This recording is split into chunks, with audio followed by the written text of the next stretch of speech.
Som. Boa noite, irmãos. Quero saudá-los com a graça e a paz de Cristo. Amém.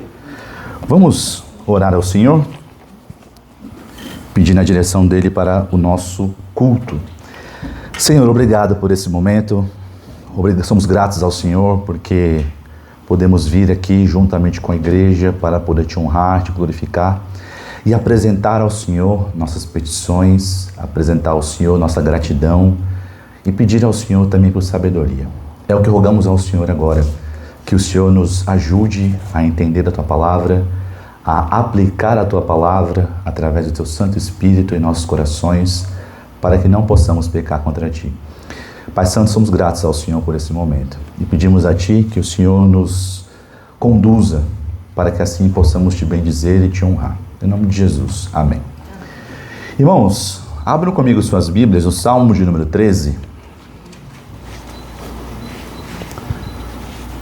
Salmo de número 13, Salmo de lamento.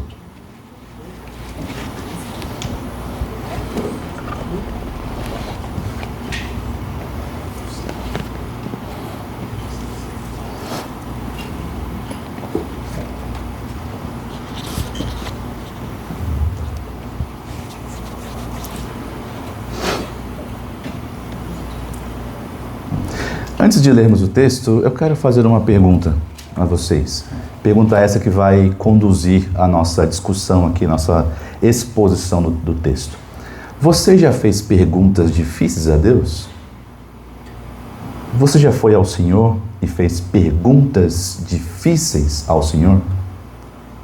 Agora vamos ver o texto. Assim diz a palavra do Senhor. Versículo 1. Até quando, Senhor, te esquecerás de mim? Será para sempre? Até quando esconderás de mim o teu rosto? Até quando estarei relutando em minha alma, com tristeza no coração cada dia? Até quando meu inimigo se exaltará sobre mim? Olha para mim e responde-me, Senhor, meu Deus. Ilumina os meus olhos para que eu não durma o sono da morte, para que o meu inimigo não diga, prevaleci contra ele. E não se alegrem os meus adversários se eu for abalado. Quanto a mim, confio na tua graça, que o meu coração se alegre na tua salvação. Cantarei ao Senhor, porque Ele me tem feito muito bem. Irmãos, comecei esse salmo dizendo que este é um dos salmos de lamento. E como falei em outras situações, os salmos de lamento são certos estilos literários dos salmos que, inclusive, são a maior parte dos salmos. Ao invés de a maior parte serem salmos de louvor, cânticos de glória a Deus, na verdade, a maior parte dos salmos são salmos de lamento, onde o salmista, ou somente ele, como é o caso de hoje, um salmo de lamento individual, ou através da congregação, vai até o Senhor e clama a Deus por socorro. É isso que basicamente é um lamento. E esses salmos têm uma estrutura muito exata, muito precisa e muito comum. Primeiro, o salmista, ele invoca a Deus. Ele vai até o Senhor e faz o seu apelo. Em segundo lugar, o salmista, ele vai descrever a sua angústia. Em terceiro lugar, ele vai suplicar ao Senhor por uma libertação ou pela derrota dos seus inimigos. Em quarto lugar, ele vai declarar a sua fé a Deus. E em quinto lugar, ele vai concluir em forma de louvor, bem poético, porque é assim que o texto assim segue.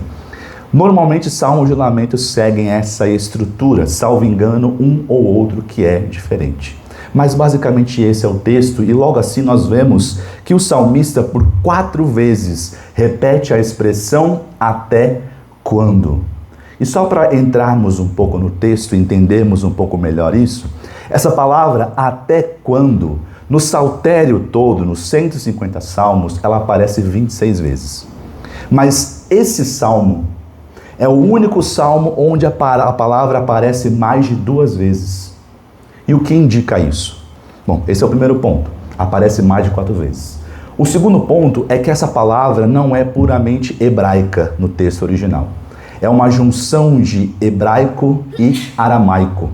e o que isso quer dizer e como isso impacta a nossa leitura e a nossa interpretação do texto.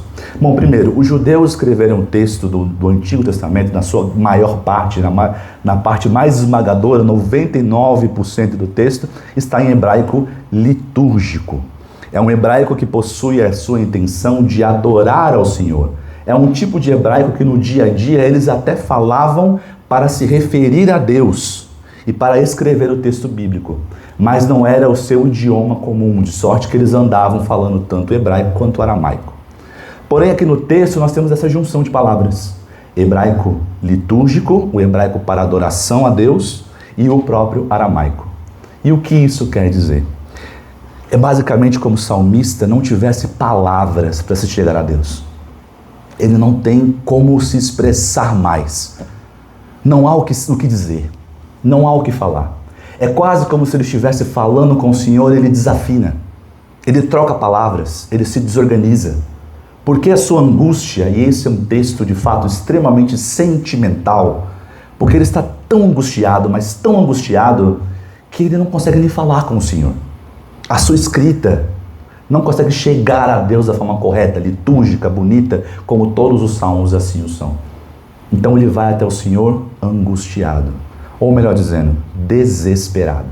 E por 4 vezes ele clama ao Senhor: até quando, Senhor?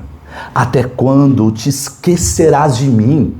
E a dúvida é tão grande que no versículo 1 ele diz: será para sempre? Aqui na NA mostra assim, e é o correto. Será para sempre? Essa dúvida ela é tão esmagadora que gera ansiedade, gera dificuldade em enxergar o amanhã. O seu problema é tão, mas tão profundo e tão, mas tão sem solução aos seus olhos, que ele clama ao Senhor quase sem voz, sem palavras, em desespero e angústia. E ele vai um pouco mais além: até quando esconderás de mim o teu rosto? Percebe, irmãos, o salmista, se de fato aqui é Davi que escreveu, o mesmo Davi que escreveu o Salmo 139, ele sabe muito bem que o Senhor é onipresente, que o Senhor está em todos os lugares, que o Senhor contempla todas as coisas. Mas o seu desespero é tão, mas tão forte, que ele questiona: Senhor, o Senhor não está vendo?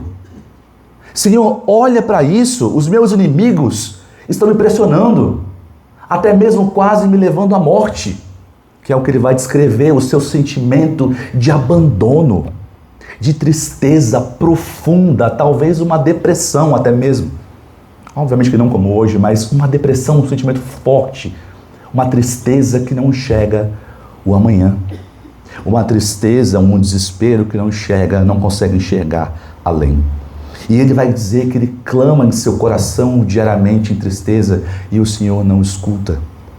Então no versículo 13 ele vai clamar ao Senhor, ele vai suplicar pela sua libertação.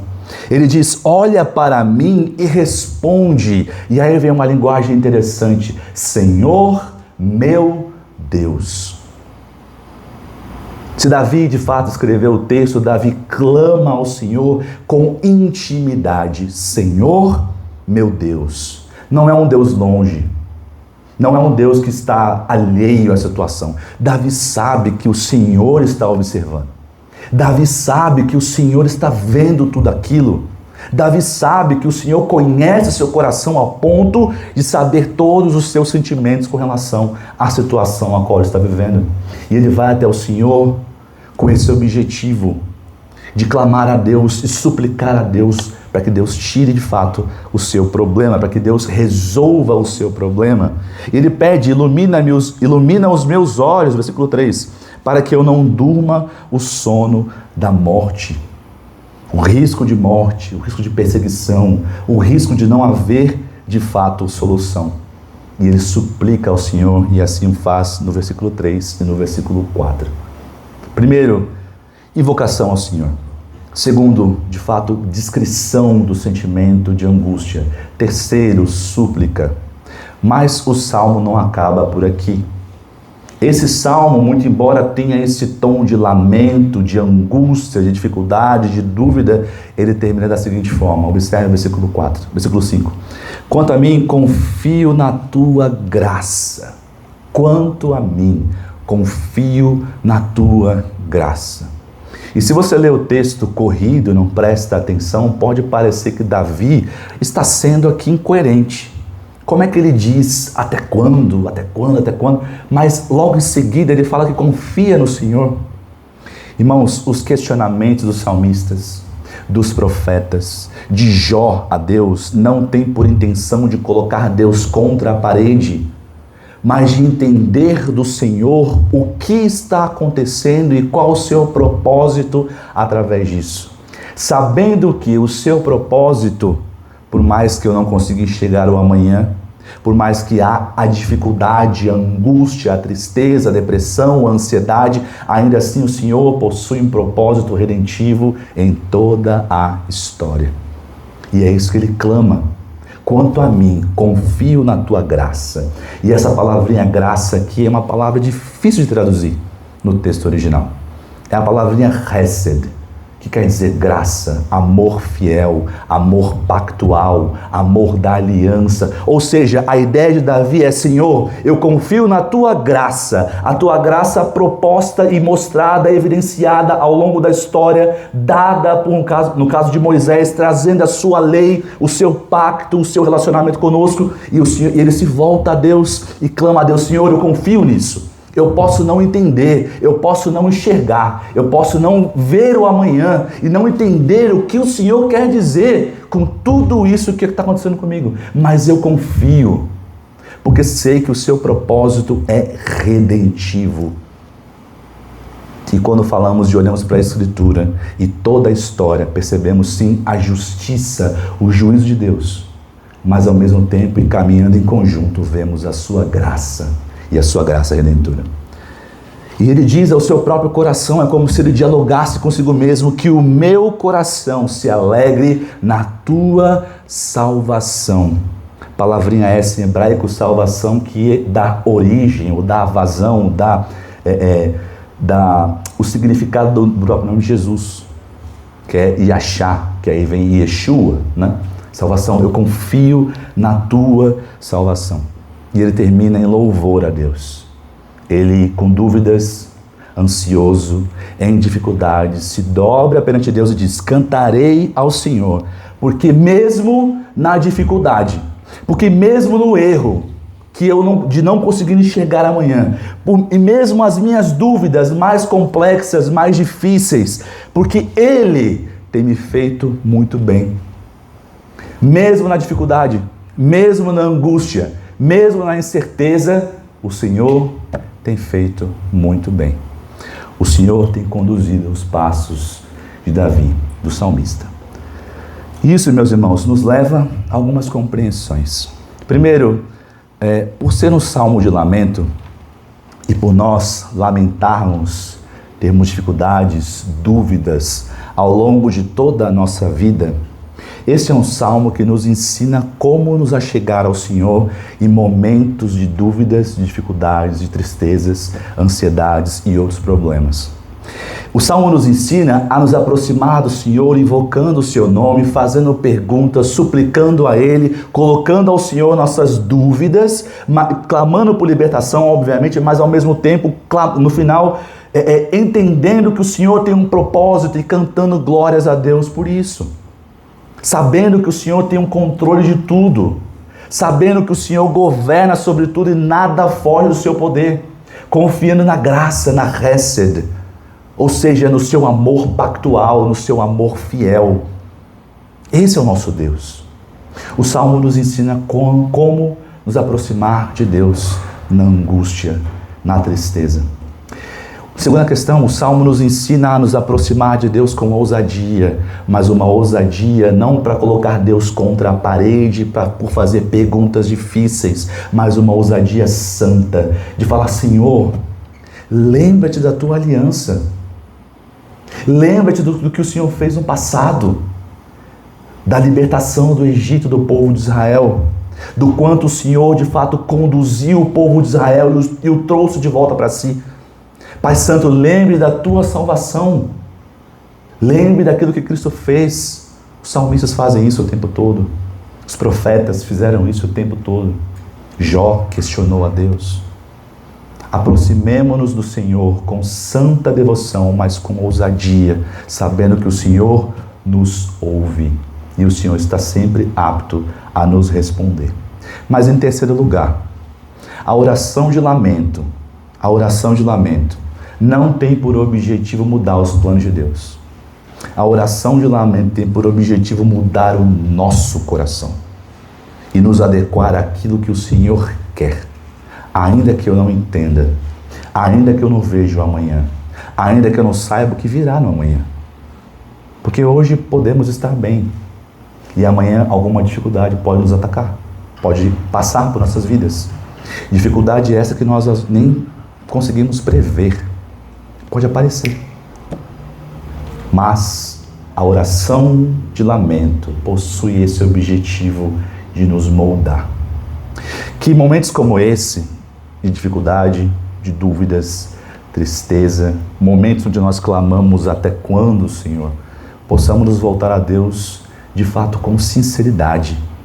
E por que digo sinceridade? Porque muitas vezes, quem falou isso foi Charles Spurgeon, muitas vezes nós temos que pedir a Deus perdão pelas nossas próprias orações, por serem mecânicas, vazias, rasas.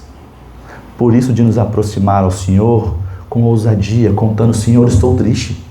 Senhor, estou angustiado. Senhor, não consigo enxergar o amanhã. Senhor, não consigo ver. Pai, me ajuda. Ainda que eu de fato não compreenda tudo, me ajude a confiar em Ti. E como diz uma certa música, ajuda-nos a confiar quando a confiança nos faltar.